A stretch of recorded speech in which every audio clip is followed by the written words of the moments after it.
જય જિનેન્દ્ર મિત્રો, જય ગુરુ गौतम स्वामी। मित्रों, दुनिया तुम्हें लूटेगी, लुटा देना सब गम को। खोजा है हमें गुरु को, खो जाना आत्म की खोज में, खो जाना आत्म की खोज में।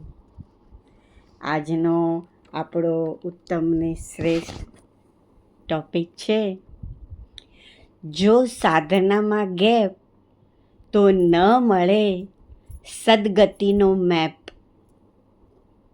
જો આપણે ધર્મની સાધનામાં ગેપ કરીએ તો પ્રભુ ગુરુ પાસેથી સદગતિનો મેપ મળવો અત્યંત દુર્લભ છે।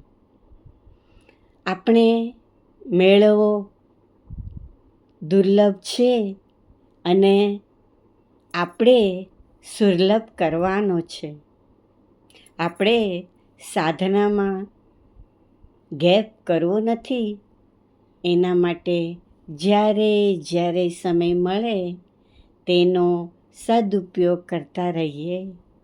સંસારના કાર્યોથી વિરક્તિ લઈએ, દૂર થઈએ અને ધર્મને દઈએ। સમયને ફાળવતા જઈએ અને એમાં વધારો કરતા જઈએ।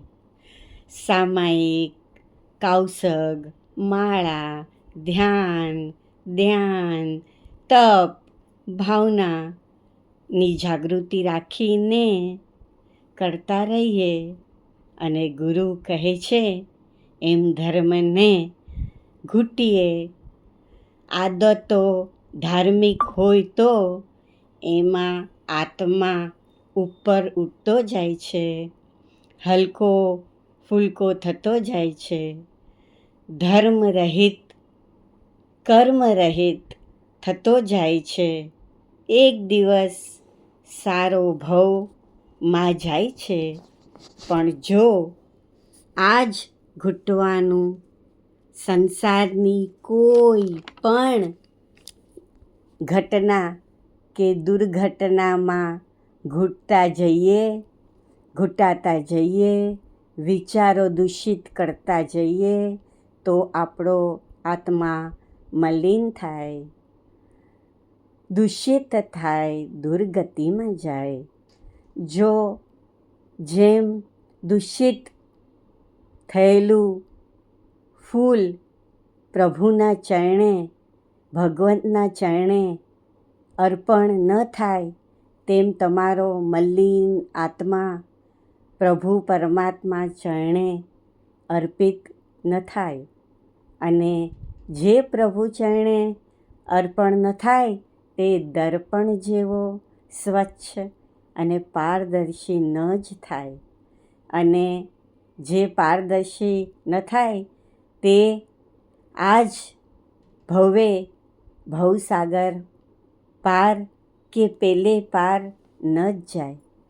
તો જો તમે અને અમારે પેલે પાર જવું હોય તો પાસ્ટના નેગેટિવ વિચારોને ઘૂંટવાનું બંધ કરો અને પ્રેઝન્ટમાં પ્રસન્નતાને ઘૂંટો અને ફ્યુચરની ખુશી લૂંટો। બસ પ્રભુને સદૈવ એ જ કહેવું છે, તમે આ બધા ધર્મના કાર્યમાં સાથે રહેજો, માથે રહેજો, સમીપ રહેજો। જય જિનેન્દ્ર।